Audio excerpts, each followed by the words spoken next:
Glory to Jesus Christ. True story. There was a biologist who arranged processionary caterpillars. Yes, you heard that right. In a perfect loop around the rim of a clay pot, head to tail, tail to head, so that the leader was touching the last. Inside the pot sat a plant rich with food. Those tiny creatures marched in circles for an entire week, round and round, never breaking formation, never daring to deviate from what the others were doing.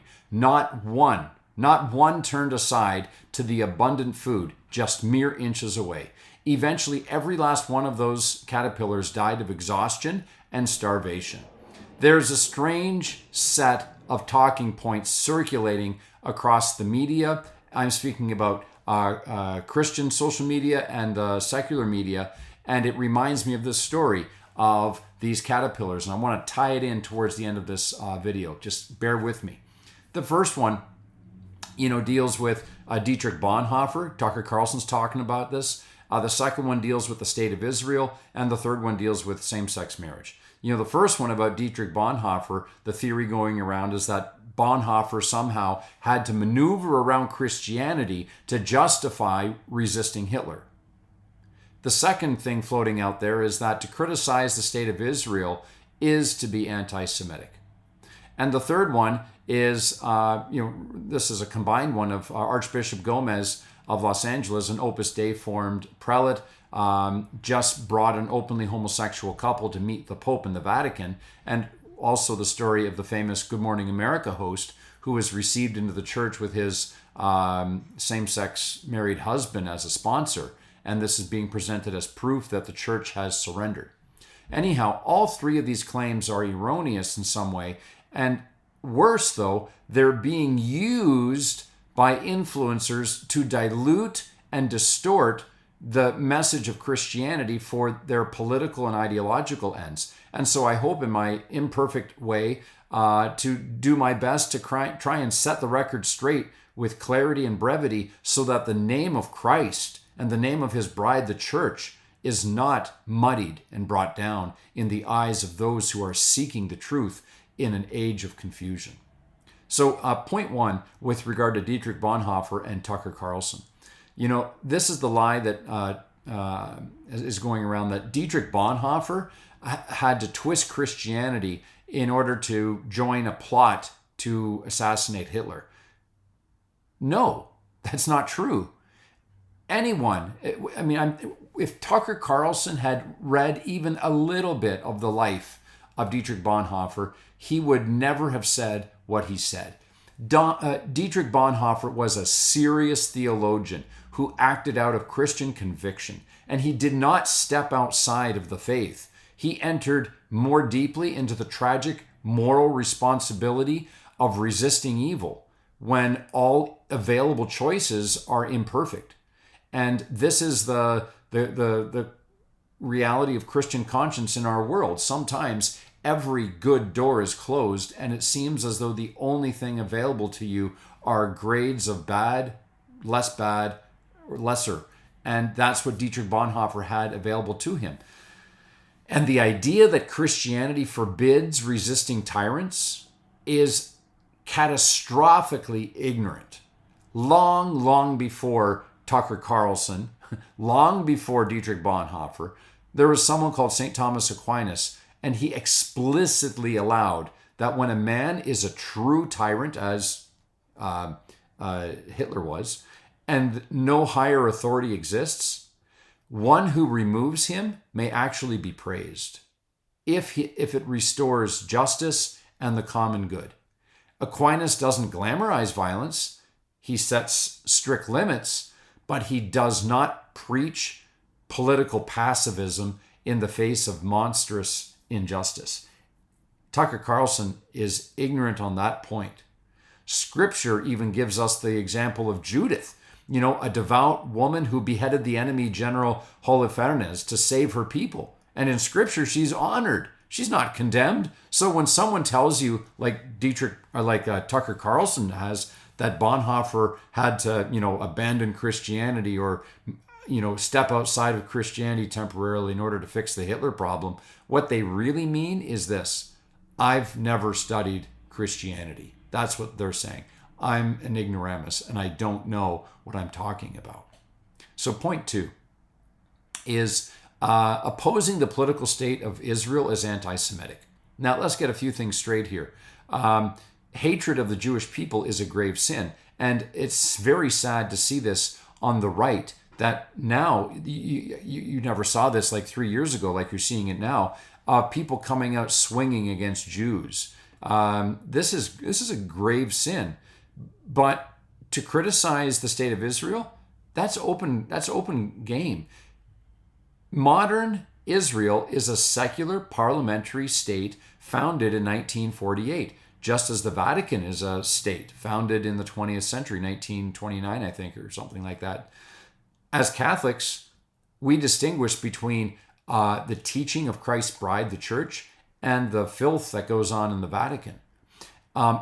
As Catholics, we also must distinguish between the Jewish people, on the one hand, beloved of God, carriers of the promises, and biblical Israel, the people of the covenant, and the modern state of Israel, a political entity whose decisions can be morally evaluated just like any other state. These people often want to ignore the fact that, the state of Israel's the only place in the Middle East where there are gay parades. They don't like having gay parades in the United States. They will speak out against it, and as they're, I think, right to do. But when Israel does it, they just don't want to talk about it. So they don't want. These are my Protestant brothers and sisters who very closely identify the faith in the gospel of Jesus Christ with support of the state of Israel, and that just can't go. It's not right.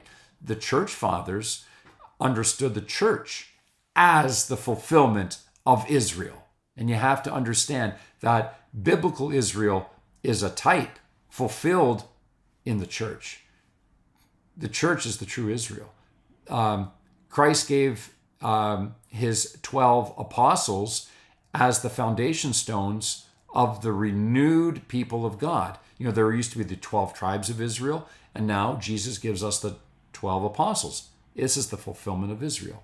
Justin Martyr, Augustine, I think the entire patristic tradition on both East and West speaks about this. Yet the church also affirms that the Jewish people remain loved, they remain chosen, and never to be despised.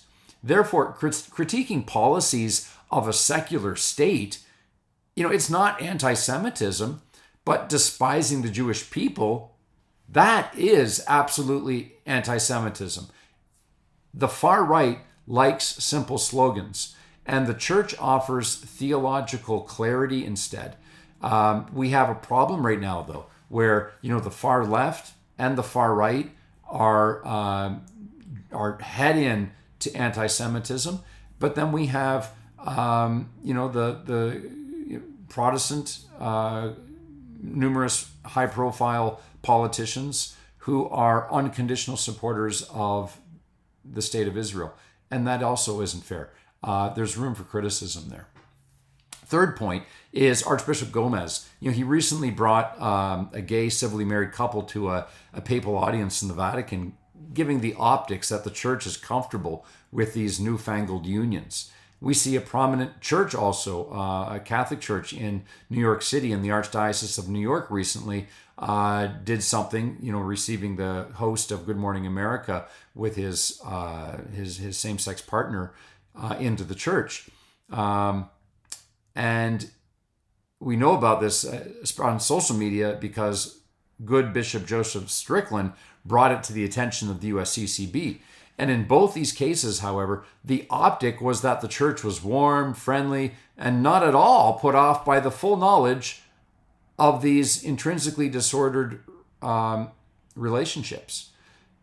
And these relationships are intrinsically disordered because by their very nature, they're defined by an act which our catechism calls intrinsically disordered. And by the way, why don't prelates, when they bring these people, these same-sex couples to the Vatican and whatnot, why don't they ever bring, pyromaniacs? They too are people who are loved by God, and they too struggle with internal disordered behavior. Why is it just one group of people that is singled out for special love and affection.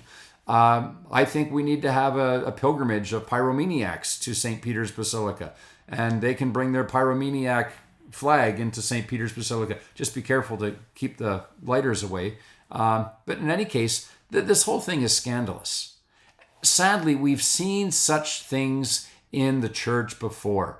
You look at Renaissance popes permitting mistresses of kings and nobles to circulate around papal courts. You look at bishops in Catholic monarchies. You may think of Cardinal Wolsey attending functions where royal adulteries were treated just as normally as green leaves on trees. Yes, in the past and in the present, churchmen were weak.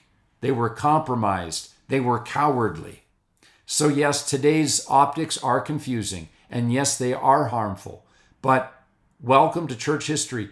It's gone on in the past. It's gone on in the present. It'll probably go on in the future of shepherds who are weak and fearful. But doctrine has not changed, even if some shepherds have lost the instinct to protect their little flock. The tragedy is that influencers take this confusion and they try to monetize it. And they turn it into despair, rage, schism, conspiracy theories, name it.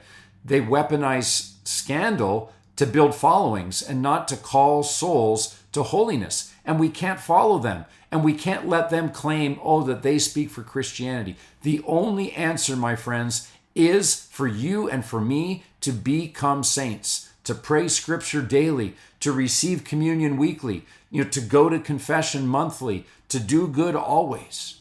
That's the only answer.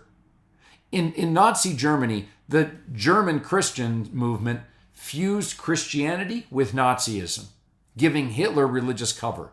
And in the USSR, Stalin realized he couldn't eradicate Christianity, so he just co-opted it and manipulated it instead. The devil never destroys the church from the outside. Never. He tries to wear her like a mask, and he does it from the inside.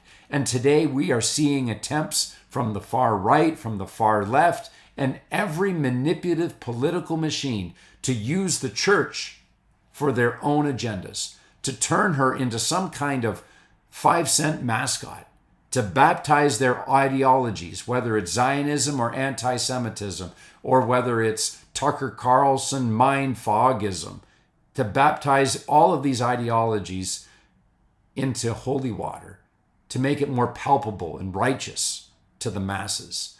So our task is to resist it. But to resist it, we have to first resist the fear of standing alone.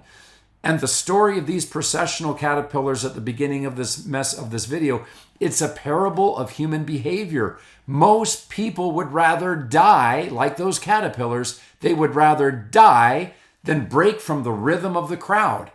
They follow the circle, even when the circle leads to hell. Even when truth, life, and nourishment are just a few steps away. People won't break from the crowd.